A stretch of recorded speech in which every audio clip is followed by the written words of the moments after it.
English పాట అయితే credit బీమ్స్కి ఇవ్వాలి.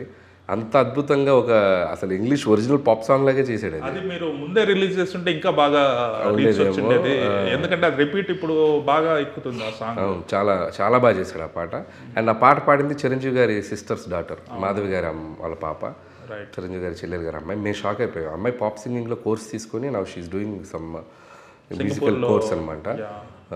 చాలా బాగా పాడింది ఆ అమ్మాయి. అసలు లైక్ వెరీ స్టైలిష్గా అండ్ చాలా ఆర్గానిక్గా ఆ పాప్ సింగింగ్ స్టైల్లోనే పాడింది.